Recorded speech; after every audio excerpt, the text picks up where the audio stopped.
My name is Beverley Hill. I'm founder and president of the Gendercide Awareness Project. The website is gendap.org. Each of the pairs of baby booties that you see represents 10,000 women and girls who have been lost from the world population due to severe discrimination and lack of basic human rights. This is called female genocide. That is the correct term. The popular term is gendercide. Each year we lose 3.5 million women and girls, and that represents excess female mortality relative to male mortality in the same age groups. Gendercide touches women at every stage in their lifespans.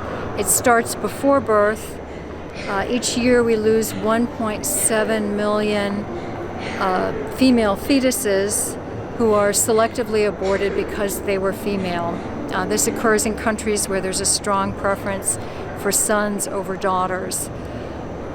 Next, we lose a lot of girls in the very early years of life due to infanticide and lethal neglect.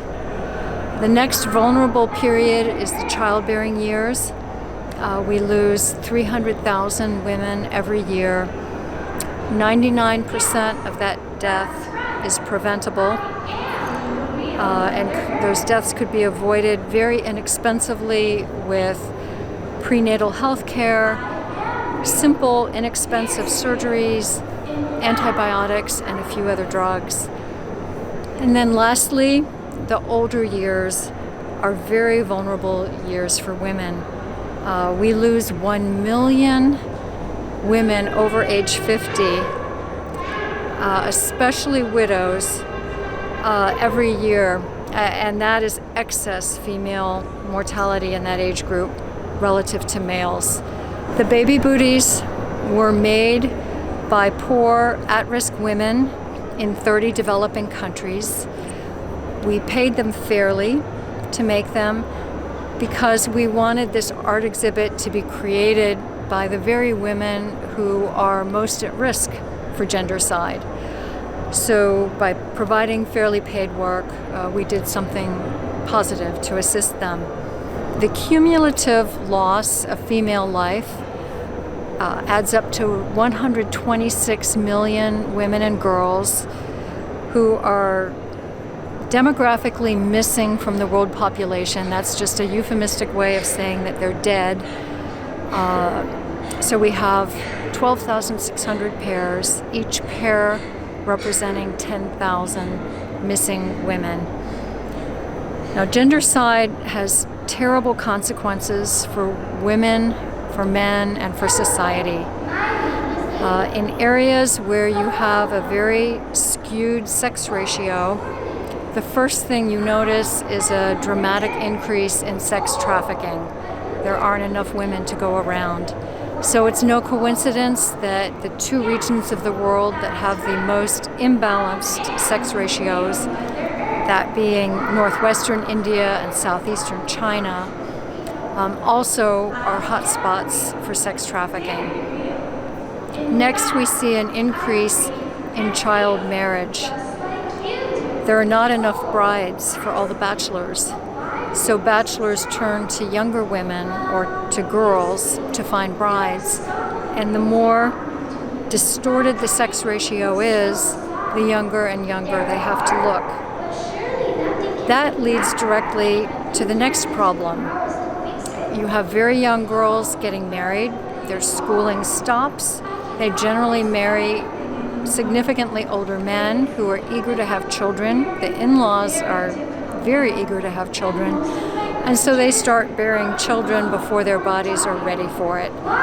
So maternal death rates among very young mothers are 5 times higher than for women in their childbearing prime.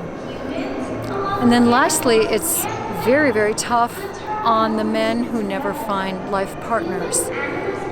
The Involuntary bachelors, as they're called, the excess males, tend to be the least educated, the lowest wage earners, and they tend to be migrant workers. So they live without wives, without partners, without children. They're away from their families. They never become part of the communities in which they work. They move from one region to another, and they are always outsiders. So they become a drifting underclass of young men or even older men. And they form bands and gangs among themselves. And no surprise that there are high rates of violence and vice and crime in this demographic. Studies have been done in both China and India finding a very close correlation between the sex ratio in a region and the crime rate. So what can we do about this? Governments are really not acting. China and India have introduced some experimental programs here and there. The efforts have been very tepid, and they haven't come close to getting the problem under control. What we can do is to educate girls. That is the most effective long-term strategy for dealing with this problem. Education pulls a girl out of poverty. It makes her self-reliant. It delays marriage. It delays childbearing. It prevents labor trafficking. It prevents sex trafficking. That's what our organization does. We have two arms, an awareness arm, which is this, and an action arm. So we support schools for girls or scholarships for girls, at-risk poor girls, in 6 developing countries. From east to west, they are Cambodia, Myanmar, Nepal, India, Uganda, and Guatemala. So we invite you to visit our website, gendap.org, and learn more about this. Thank you so much.